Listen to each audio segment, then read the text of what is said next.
Continue అవుతాయి లేదా చూడాలి.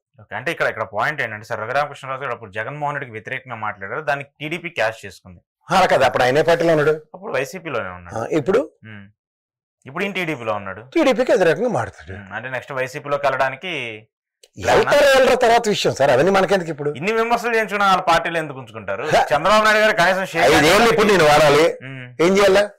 ఓకే, ఆయన ఎమ్మెల్యే పదవికి రాజీనామా ఏం చేయడు కదా, చేసిన వాడండి, పార్టీలోనే ఉంటాడు, పార్టీలో ఉండి పార్టీని విమర్శిస్తూ ఉంటాడు. అది ఇది పాయింట్ మాడారు మీరు. సో అలా ఉండి ఒక స్వపక్షంలో విపక్షాన్ని తయారు చేసుకోవడంలో సిద్ధాస్తులు అయ్యారు. ఎవరు? చంద్రబాబు నాయుడు గారు తయారు చేసుకున్నారు. ఆబ్వియస్లీ ఇప్పుడు అలవాటు పడిన ప్రాణం ఎలా ఉంటది, ముందు చెప్పండి బాబు, ఎక్కడో దగ్గర మన అంతరాత్మలు ఘోషించేతనే మనం ఏడు చేయట్లేదు అన్నది మనవాడితో చెప్పించండి. రఘురామకృష్ణరాజు గారు చూడండి, అన్ని చేస్తుంటే ఏమి చేయలేదని చెప్పేవాడు, ఇప్పుడు రివర్స్ అన్నమాట, ఏమి చేయపని అన్ని చేయాలి అని పాత ప్రభుత్వంతో కంపేర్ చేస్తే కూర్చోవాలి, జగన్మోహన్ రెడ్డి కంపేర్ చేస్తూ కూర్చున్నాడు. సో అంచేత ఇవన్నీ ఏంటంటే టెంపరీ బర్డ్స్, అట్లా ఇంకా పువ్వు పరిమళించాలి, వికసించాలి, దాని యొక్క సార్థకత ఏటో తెలియాలి, అప్పటిదాకా ఓపిక పట్టాల. ఈ వ్యాధిలోనే దీని మీద విశ్లేషణలు చేసేసి వీళ్ళు ఇలాగా అలాగా అంటగానే వీళ్ళు సడన్ గా మాస్కులు తీస్తారు అపరిచితుల్లో. ఆ అపరిచితుల్లో మాస్కులు తీయకుండా ఉండే దగ్గర వీళ్ళు ఏం చేస్తారన్నది వీళ్ళు ఆల్ టాస్క్ మేనేజర్స్. ఇప్పుడు మీరు ఎలక్షన్స్ ముందు మీరు రాజ్యాంతం గమనించగలిగితే ఒక 5 ఏళ్ల పాటు అందులో ఒక జడ్జి శ్రావణ్ గారు ఒకడే ప్రజాస్వామ్యంలో ప్రజల కోసం స్టబాండ్గా నిలబడి అలా ఇటు అటు కాకుండా ప్రభుత్వాన్ని, రూలింగ్ గవర్నమెంట్ ని వ్యతిరేకించాలన్న కాన్సెప్ట్ లో ఉన్నాడు.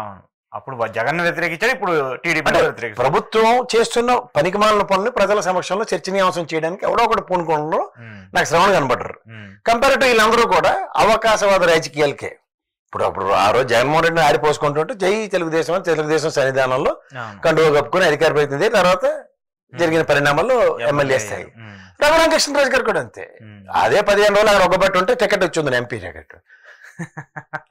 ఇవేంటంటే కొన్ని సింపుల్ లాజిక్ చెప్పాలంటే, ఇప్పుడు ఎండ ఎక్కడ ఇటుపక్క బాగుంటది, ఇటుపక్క బాగోదు, ఇటుపక్క ఎండ వస్తుంది, ఇటుపక్క రాస్తుంది, కొన్ని ప్రిడిక్షన్స్ కొంతమందికి లక్కీ మస్కట్స్ లా కొన్ని జరుగుతుంటాయి. ఇప్పుడు నేను చెప్తే రాలేదు కాబట్టి 11కే పరిమితి, నువ్వు ఓడర్ చెప్పేదని తిడుతున్నారు. అలా ఆయన అనుకుంది ఏంటంటే, ఏ ప్రభుత్వానికి ఎటుపక్క గాలి వేస్తే ఢిల్లీలో ఉన్న అప్పటిదానికి రఘురామకృష్ణరాజు గారు బీజేపీ సన్నిధానంలో వాళ్ళకి పెట్టిన పూతరేకులకి అరిసెలకి వాళ్ళు ఎటుపక్క ప్రసన్నం అవుతారో ఆ పాటు రీడ్ చేయగలిగాడు. అక్కడ మధ్యలో ఎరుబాబులో విజయసాయి రెడ్డి. ఏంటి ఆయన నిన్న విజయవాడ వెళ్ళి, వైజాగ్ వెళ్ళి ఏదో కార్పొరేషన్ కి సంబంధించిన అంశం మీద కొంతమంది అక్కడ నేతలను కలవడం ఇవన్నీ కూడా చేశారని చెప్పి చర్చనీయాంశం అవుతుంది. ఎవరు? విజయసాయి రెడ్డి గారు. రిటైర్ అయిన తర్వాత ఖాళీ కూర్చున్న లేట్ చేస్తారు, గుళ్ళు గోపురాలు తిరిగి పుణ్యం పురుషార్థం సంపాదిస్తారు. రాజకీయాల్లో మా ఉండవల్లి గారు విజయసాయి రెడ్డి రాజకీయాలు వదిలేసాం, మా పార్టీల సంబంధం లేదన్నా వాళ్ళు మాట్లాడి చేసి రాజకీయాలే. అంటే రాజకీయాలకు దూరంగా ఉంటామని చెప్పి మళ్ళీ అదే రాజకీయాల్లోకి వస్తా ఉంటున్నప్పుడు కొంచెం ఏంటో జనాలకు ఒక ఇంట్రెస్టింగ్ ఉంటది కదా, ఏదో జరుగుతున్నా అన్నట్టు. రాజకీయ నాయకులు బురదలో పంది ఒకటే సార్, అది అమ్మఒడికి బయట తీసుకొచ్చి కడిగి దానికి ముస్తాబు చేసి పంపించిన 2 నిమిషాలు అరకే పోయి చల్లగా ఉంటుందని పడుకుంటుంది. అలాగే రాజకీయ దీంట్లో ఆ మూమెంట్ లో మాట్లాడిన మాటలకి 1 నిమిషం కూడా అర్థం ఉంటుంది. ఎవరిదాకా కాంగ్రెస్ లో షిండే అని ఉండేవాడు, పనికిరారు గవర్నర్ ఇచ్చారు, మళ్ళీ గవర్నమెంట్ రాగానే పనికొస్తారు బాబు అని క్యాబినెట్ ఇచ్చారు. నాకు తెలిసి గవర్నర్ అంటే ఇంకెందుకు పనికిరాడని తీసుకొచ్చేస్తారు పోస్ట్ లో.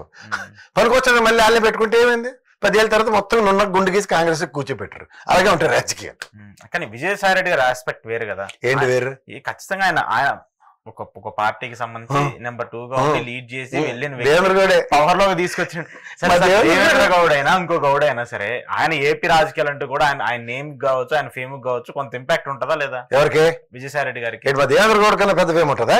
ఫేమ్ కాదు సార్, ఇప్పుడు ఆయన ఇప్పుడు సరే దేవేంద్ర గౌడ్ పెద్ద ఫేమ్ కాదు, ఇప్పుడు ఆయన రాజకీయాలు ఫేమ్ ఈయనకి కాదన్న, ఈయన 2 నెంబర్ 2 తెలుగుదేశంలో దేవేంద్ర గౌడ్ గారు ఫేమే. నేను టీడీపీకి సంబంధించి ఇక్కడ మరి అక్కడ టీడీపీకి నెంబర్ 2 అయినప్పుడు ఇక్కడ వైసీపీకి కూడా నెంబర్ 2 గానే వ్యవహరించారు కదా. 15 సమైక్య రాష్ట్రంలో నెంబర్ 2 కేను ప్రాంతంగా విడిపోయిన ఆంధ్రప్రదేశ్ రాష్ట్రానికి నెంబర్ 2 కి చాలా పెద్ద తేడా ఉంటుంది. సరే ఏదైనా సరే ఇక్కడ నెంబర్ 2 ఉన్నారు కదా, నెంబర్ 2 గా ఉన్నారు, ఆయన రాజకీయం చేసుకుంటూ వచ్చారు. మళ్ళీ ఇప్పుడు రాజకీయాల్లో లేరని చెప్పి అక్కడ వైజాగ్ లో సంబంధించి కొంతమంది నేతలతోనో లేదంటే వాళ్ళ సన్నిహితులతోనో కలవడం, రాజకీయాల గురించి చర్చడం, ఇవన్నీ చూస్తున్నప్పుడు ఏదో మళ్ళీ ఏదో గాలి వీస్తుంది, ఏదో పార్టీ వైపు అని అనిపిస్తూ ఉంటది కదా. ఇప్పుడు ఓరకొండతో ప్రాణం అని ఎక్కడో దగ్గర మనసు లాగొచ్చు కదా, మనసు లాగిన దగ్గర అలా బీజేపీ వాళ్ళకి తిన్నగా ఉండరు కదా. సరే ఏదోట బీజేపీకి వెళ్తాడా లేదని పక్కన, సరే ఒకవేళ వెళ్తారు, అక్కడ ఆయనకి వెళ్తే ఇక టీడీపీ కూటమి వీళ్ళు యాక్సెప్ట్ చేయాలి కదా, చంద్రబాబు నాయుడు యాక్సెప్ట్ చేయాలా, పవన్ కళ్యాణ్ యాక్సెప్ట్ చేయాలి. సీన్ ఉందంటే తర్వాత మాడదాం. ఎందుకు ఉండదు సార్, వీళ్ళిద్దరు కూడా కూటమిలో ఉన్నటువంటి భాగస్వామ్య పార్టీలే కదా. పేరుకే మీరు 2 పెద్ద పార్టీలను అవమానిస్తున్నారు ప్రసాద్. నేను అవమానించను, టీడీపీని జనసేనని. సార్ మీకు మాట చెప్తున్నా, అవతల పైన బీజేపీతో నేను అవమానించారని పెద్ద నా మీద అబాండాలు వేసేకండి. ఎందుకంటే నేను అవమానించడం కన్నా is it the way the politics are taking place అన్న దగ్గర తెలుగుదేశం అయితే ఇలా లేదు. ఎప్పుడు నాకు తెలిసి బీజేపీ లాంటిది జాతీయ స్థాయిలో బీజేపీ పార్టీ అధికారంలోకి ఉన్నా దాన్ని శాసించే స్థాయిలో తెలుగుదేశం పార్టీ ఎప్పుడు ఉండేది.